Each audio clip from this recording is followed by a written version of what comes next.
Thank you, Mr. Chair. Of course, if I were American, I would start with cracking a few jokes. If I were German, I would make long definitions of some sort. If I were Japanese, I would start with long apologies. Being a Turk, I should start with a long, lavish thank you notes. I will keep it short. I'm very grateful to be here. I'm learning quite a bit since this morning. And I would like to thank Tel Aviv University's Center for Iranian Studies and David Menasheri to make me a part of this exercise. Well, we have come to a point where some sort of repetition may arise. Therefore, I'll not try to risk repeating some of the major arguments that have already been made about the neighborhood before this paper was delivered. So I'll focus on certain aspects that are not raised so far in the morning sessions and in early afternoon. Now, the most important aspect defining relations between the Islamic Republic and the neighbors have been, of course, the revolution itself. The impact of the revolution was felt by all the neighbors, including the relatively more secular ones, but not so much in the east, but more so on the west. And we have been focusing on the west of Iran, except for Afghanistan. No mention of the Central Asian republics or the Transcaucasus have been made, although they are neighbors to Iran, and in fact played some role in the past.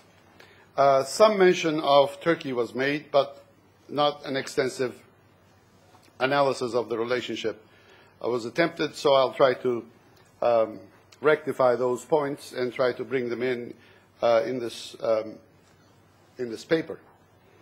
There are continuities with the earlier policies of Iran. First of all, we should take into consideration that Islamic Republic inherited certain policies that had been in place. One of grandeur, for example. It's following the same kind of policy. However, the ancien regime's foreign policy was based on nationalism, and the current policy is based on Islamism. So certain concepts were switched back and forth. And also, nationalism is not totally ditched by the current regime, the Islamic Republic of Iran, which I will simply refer to as IRI. Instead, it was redefined. The nationalism is less a matter of a modernist ideological policy, but more of a patriotic nature, for example, for the new Iranian regime. Therefore, this idea of independence and defending the territorial integrity and defending the homeland emerges as some sort of a continuity with the past. That had been the policy of the Shah regime as well. However, a new kind of dimension was introduced by reference to Islam. Iran's new regime, IRI, now focuses not only on the territorial integrity of Iran, defending its borders and defending against imperialists of all sorts, superpowers, others, neighbors, etc., but now defines that it is also following a foreign policy and has written it into its constitution, defending the Muslims and the Muslim Ummah, in a sense, and championing as the most important force of that community. Now, that, of course, is a complete novelty, but at the same time, that brings in interesting consequences. One of them, of course, what does this mean? What is it going to do? Is it going to send some kind of troops abroad? Will it send some kind of rapid deployment force to, say, Indonesia or to Morocco? How far is the reach of Iran is going to be? In practice, in the first decade or so of this defending the rights of the Muslims around the globe turned out to be more or less what we later on termed as some kind of exportation of the Iranian regime, or carrying out several major projects of some sort, which is more tied not with the rights of Islam so much, but also settling accounts with the Pahlavi regime. For example, Iranian agents killed approximately 50 people in Turkey, assassinated them in one way or another, tried to abduct some. One was caught, for example, in the trunk of a car going through the customs between Turkey and Iran. They tried to do the same in Europe, especially in Germany, for a while. And this, coincidentally, happened to be at a time when the current foreign minister, Mr. Mottaki, was serving as the ambassador of Iran in Turkey. And he was declared persona non grata in 1989. And he was, by the Turkish authorities, pointed out as the person cooperating and coordinating all of these activities. Now that he has become a foreign minister, what should we think of this? Has he changed? Has he become somebody different? Is the policy somehow completely altered by Iran? Is Iran following this policy? Now, in the 1990s, also towards the Second Gulf War, we have seen less such activity, and that major interpretation, especially around Iran, was that Iran is more concerned about its own security.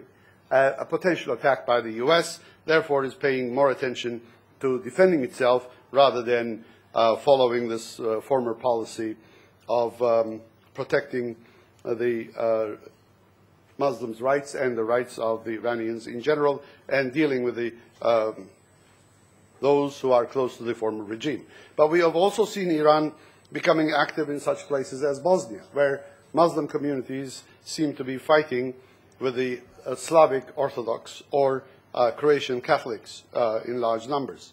We've also seen them becoming active, therefore, in the Balkans, beyond Turkey, which is not the neighborhood of Iran, but it's a major area where it could show its flag. Indeed, Iran has quite a bit of investment in especially Bosnia.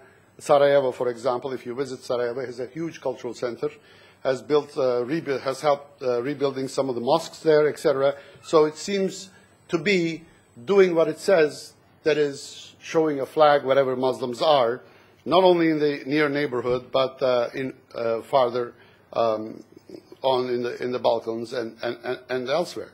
We should also take into consideration that international climate changed dramatically. We've been mentioning about the end of the Cold War and the beginning of a new era. The new era, so far unnamed, may be best called as clash of religions.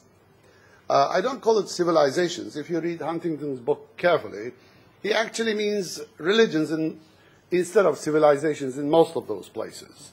Of course, the inspiration for the book came from Bernard Lewis, and he was talking about Christianity and Islam and their history, although he was referring to civilization. That's more religion than civilization per se.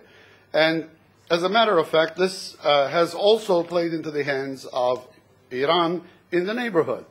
First of all, not only Iran started to follow a kind of a approach to international relations built around an understanding that there are religious communities that are oppressed, and there are religious communities that are the oppressors. And this is an idea which can be easily sold at home and abroad. And it's very comprehensible, very easy to understand by the most illiterate and most disinterested people. And at the same time, it brings a lot of explanation. And again, using probably Marxism-Leninism in some sort of way to communicate an idea which is cloaked in a religious garb. And it did create a lot of stir throughout the Middle East, and also within Iran. It was able to mobilize the masses against the oppressors. So a world vision based on religion, where there are Muslims who happen to be the oppressed, or Mustazafan, as it's called in Farsi, sorry for my pronunciation, and by the Mustakbaran. And the worst of them all is the United States. And in the 2000s, by the time Mr. Bush came to power, U.S. seemed to be following a similar vision, more or less. And a certain understanding of the world as clash of civilizations also helped Iran to sort of fall in line with the rest of the world in explaining and also positioning itself in this new world to follow a foreign policy that fell on those lines. And this kind of foreign policy approach by the U.S. and others bringing cultural clashes, religious clashes, and civilizational clashes to the core of relations among nation states, also enabled Iran to somehow communicate in the region that the clash is coming up in the Middle East between these powers, and there's some sort of a Armageddon that needs to be engaged in, and people should take sides. And this seemed to have helped them to sort of gauge a lot of their allies in the region accordingly along those lines. But in this process, the major thrust of the Iranian foreign policy shifted from the Gulf to another issue, Palestine, mostly. And there has been an increasing use of Palestine in the jargon used by the IRI, especially putting in the position of the oppressor the US and Israel, and various policies followed in Palestine, started to emerge as a major issue, especially Iraq and all the other major states in the Arab world started to lose their power. So who's going to champion the one great Arab cause, Palestine, now among the Arabs? The obvious answer is there is no such challenger after Saddam Hussein. Libya is gone. Gaddafi is Mr. Nobody now. He himself declared that he'll be interested in African affairs and no longer in the affairs of the Middle East, and let Arabs go. Saddam is kicked out of the system or knocked out by the US. The rest of them, Mubarak could have played a major role, but this morning it's been explained very thoroughly that Egypt was in no position to follow such a policy. So the vacuum happens to be there. And this vacuum could be easily filled by the like of Mahmoud Ahmadinejad. Why not? So once you define the Palestine issue, not as an issue of national self-determination for the Palestinian population, but a Muslim issue, which is what the spokesman of IRI have been arguing very carefully. For example, just to quote one, Palestinian issue began as a national issue. Then, over the last 2 decades, it has turned into a cause close to the hearts of all Muslims. Wherever they are, the spirit of jihad or struggle became more ingrained and dedication to this cause more potent. The Palestinian issue became an Islamic issue, and all Muslims, be they Arab or not, rushed to its defense. The Palestinian issue has become an element of unity, bringing together the whole Islamic community, let's add, under the leadership of Iran. Why not?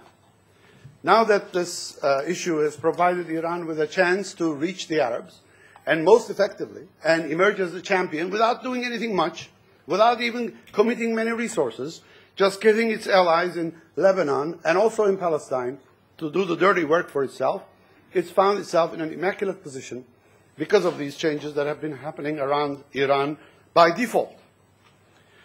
And indeed, the Iraqi development was unforeseen, unanticipated, probably even by most policymakers in the West, say in the late 1990s, that such a sudden US move into Iraq would take place. And that would leave a major vacuum in Iraq, a complete failed state for the time being. The greatest problem in Iraq right now is establishing a central state. There is no state. And that's alarming for Turkey as well, not only for Iran. And when you have such vacuums, somebody fills it in. In Somalia, it's Ethiopia and Eritrea that's trying to fill it in. In Iraq, the chances are that it's going to be Iran, perhaps even Turkey, and some other country in the region. Perhaps Syria or Saudi Arabia, trying to fill in the vacuum. And who created the vacuum? Our ally. We should thank the US for creating this another mess right at our doorstep for this peculiar reason. Now, under those circumstances, of course, with a new picture emerging in the Middle East, Iran is obviously doing what you would expect of any power that is rising. It tries to engage with the Marsh Arabs in the south, with, of course, the Saudi Shia population in the east, Gulf Shia population, and further with the Nusayri regime in Syria, and with their help, Hezbollah, and eventually Hamas. Now, it was argued this morning again that this is exaggeration to call it a Shia crescent, but something like it is there. It seems to be working and producing results. not only for Iran, but also for other regimes. It's alarming enough for those people who are involved in the Middle Eastern politics. Egyptians, Saudis, obviously are alarmed by these developments. So are the Jordanians. And to the north, Turkey is also paying attention to this position. And to a certain extent, Turkey is one of those countries that are trying to fill in the vacuum. Take a position there. Now that there is a great opening, an opening that is not filled by the Iraqis. So, however, in this analysis so far, we have not made any major arguments about what is to expect of Iraq. If Iraq pulls itself together, establishes a state, and the stateness of Iraq, however you may measure it, increases, then the chances are that we're going to see an independent Iraq. Now, that is going to be a problem for Iran. Under those circumstances, what Iran is going to do is anybody's guess, even the Iranians, probably, at this moment. We don't know what will happen if the Marsh Arabs rebuff Iran, as on certain occasions they do. We are independent. We are Shiites. We are the true Shiites. After all, Karbala and Najaf are in Iraq. And their Ayatollah is superior to the Ayatollahs of Iran. So you toe the line that we produce, not you. What is Iran going to do if that is likely to happen in the future, which is not an impossible development as far as we can see it. However, without that happening, right now, Iraq is a place where Iran has met the great Satan, played its hand well, made life miserable for the United States, and indeed it did win in Iraq. After all, the U.S. is pulling back.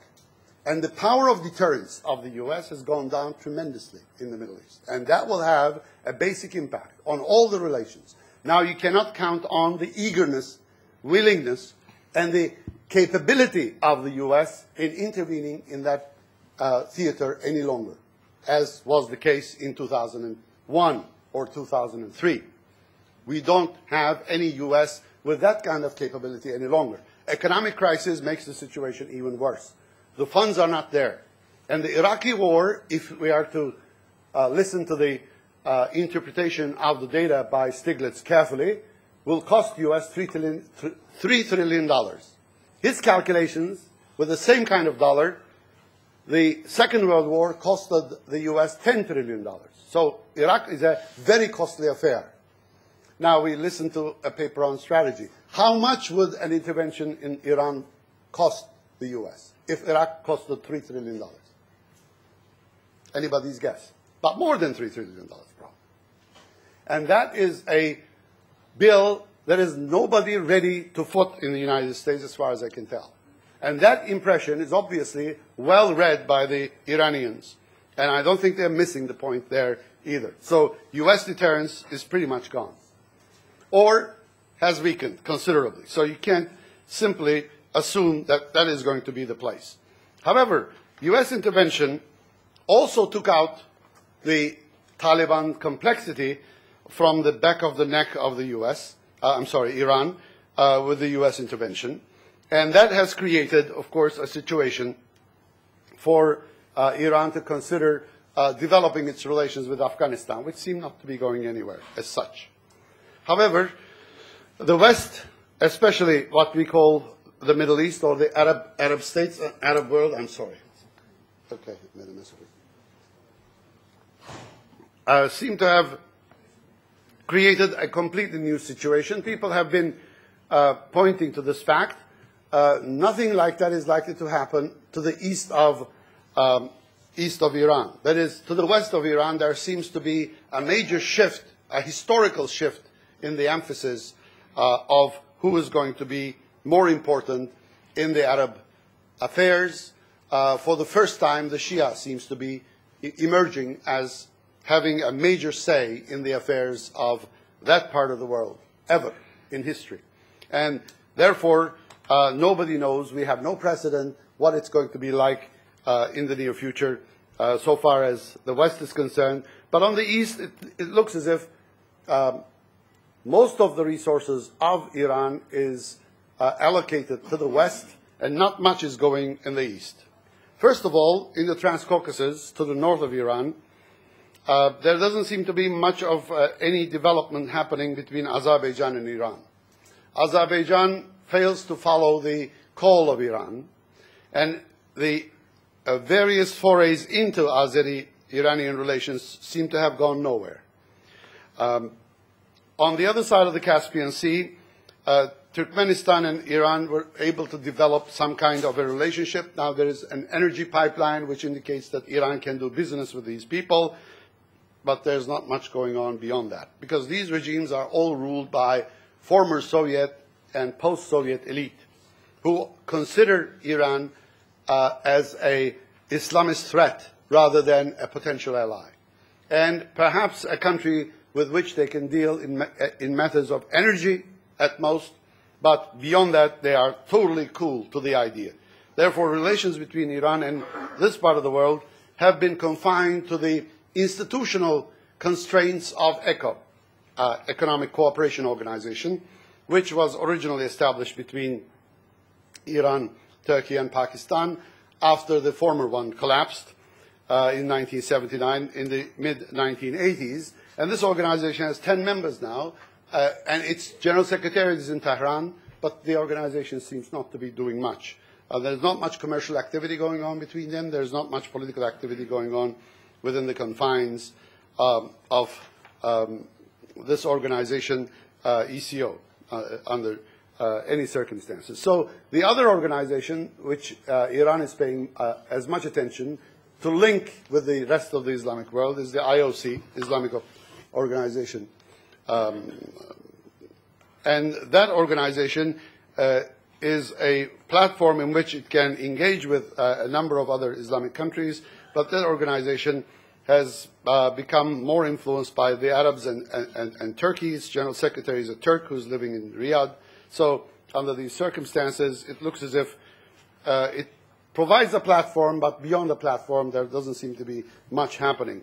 In the Caspian Sea, Iran's foreign policy is following a line of promoting the former Soviet-Iran relations on the Caspian, which seems to be falling just to the opposite of the kind of Caspian Sea policy that Azerbaijan, Turkmenistan, and Kazakhstan would like to see. So they are on opposite sides, and the Caspian Sea resources is creating some kind of constraints for Iran rather than any kind of opening, so far as that is concerned. And finally, in the Transcaucasus, the only seeming ally of Iran now is Armenia, which is at war with Azerbaijan and has its own great problems with Turkey. And that relationship does not necessarily flourish under any circumstances, and Armenia is also closely watched by Russia. So any further close relationship between Armenia and Iran is likely to cause great concerns, not only in Turkey and Azerbaijan, but also in Russia. So that relationship is unlikely to go anywhere under these circumstances. And currently, Armenia's borders with Turkey is closed. Its borders with Georgia has come to the same status after the Russian attack into Georgia last summer. Its borders with Azerbaijan is closed, and the only border it has is with Iran. Therefore, by default, it's forced to cooperate with Iran as best as it can. But there's not much the two can do so far as that relationship is concerned. Finally, Iranian-Turkish relations are relatively complicated.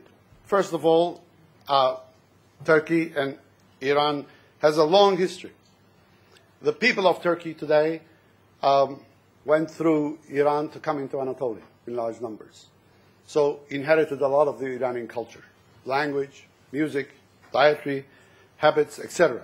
So there's a cultural affinity. In the eyes of the people, Iran is no threat in Turkey.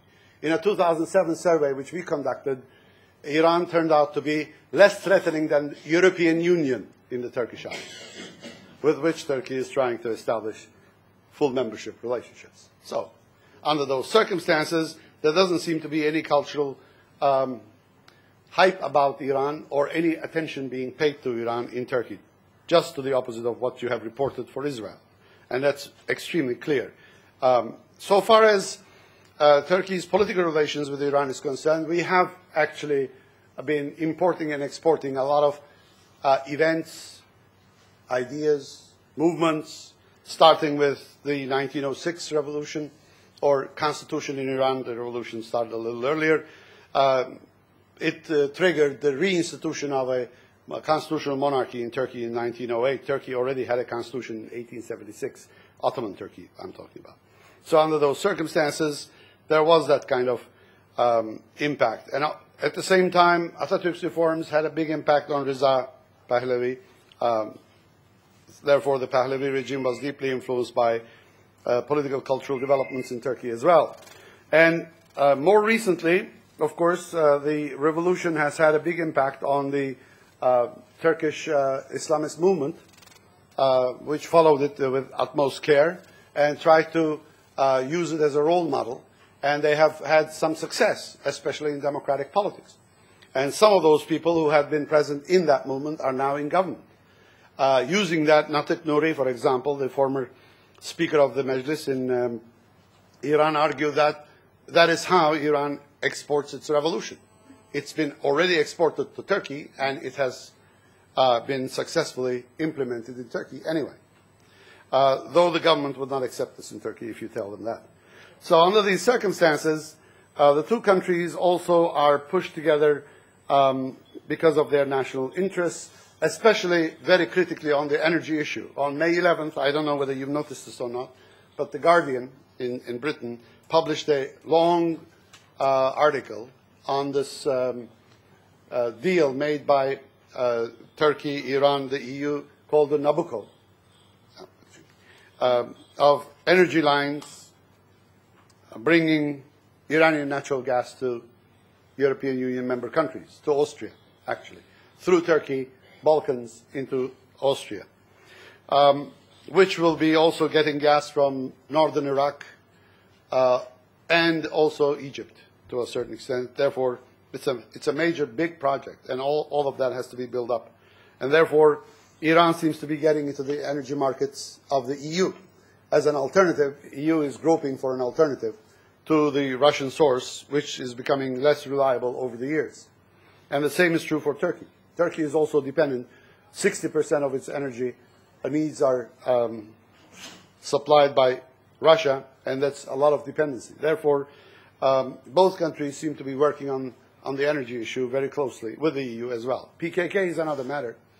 A Kurdish insurgency with a nationalist cause coming from northern Iraq is threatening Turkey. Also another form, PJAK, as you may know, is threatening Iran. So the two are cooperating on this as well.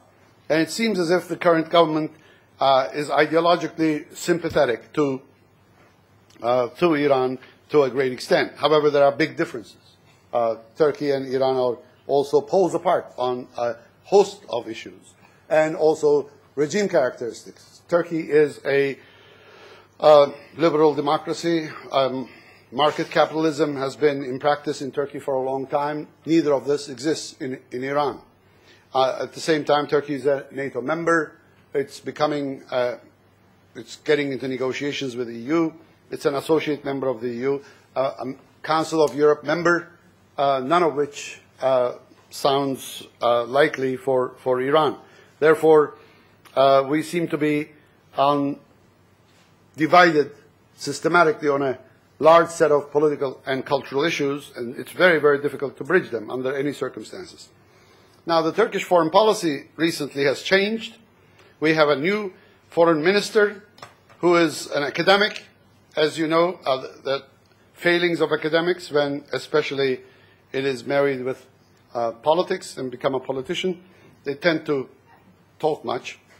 And then he speaks here, there, and everywhere, and puts forth a lot of half-baked ideas. That he's talking about a foreign policy which will be based on solving problems with neighbors, proactive diplomacy, participation in peace settlements, and Turkey's presence in every problem throughout the globe. For example, I would love to know what Turkish government thinks about the Arctic, for example. I don't know. There's no hint of that. And how we're going to sort of sit in that table and talk about the issues of the Arctic. And he's arguing that Turkey is becoming a country which would be in a position not to be avoided in any of these talks, anywhere in the globe, whether it's happening in the Arctic or Antarctica or somewhere else. far away from Turkey. So under those circumstances, we're becoming a country that is presenting itself as a peacemaker everywhere. One of the most recent occasions was with the Gaza developments, Gaza crisis in January, and Turkey seemed to have been taking part in there. Under those circumstances, of course, you're in a better position to judge whether Turkey played its role of peacemaker well or not. My hunch is that this proactive policy, jumping into the ring, participating in every talk, etc., does not necessarily bring much unless you have something to say under these circumstances. And it seems as if, on most occasions, the role that is defined by Davutoğlu, even before he became the foreign minister, was more of a postman than somebody who's actually participating in the process of solving any kinds of problems. And under those circumstances, therefore, it looks as if Turkish presence in the Middle East will increase, but I'm not so sure about Turkish influence in the Middle East will increase. There is no indication that any of this proactiveness is bringing anything to the region, and also to relations between Turkey and the Middle Eastern countries, and also Turkey-Iran relations in general. Now, I'd like to conclude by arguing that to be able to look into the future and understand more about Iran and its neighbors, we would need to, first of all, answer the question of what's going to happen to Iraq in the first place. And also, to a certain extent, what's going to happen to Pakistan and Afghanistan. Without them gaining some kind of stability, Iran's foreign policy is unlikely to change from what it is at the current moment, and relations between the neighbors and Iran will probably stay the same.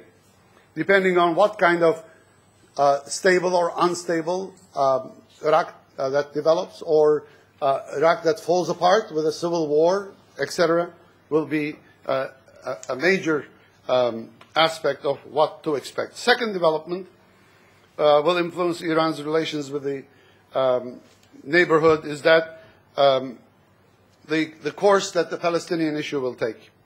If the Palestinian issue goes closer to settlement, it becomes less of a thorny issue in which Iran and any other country can no longer play any reasonable role of championing as the protector of the oppressed.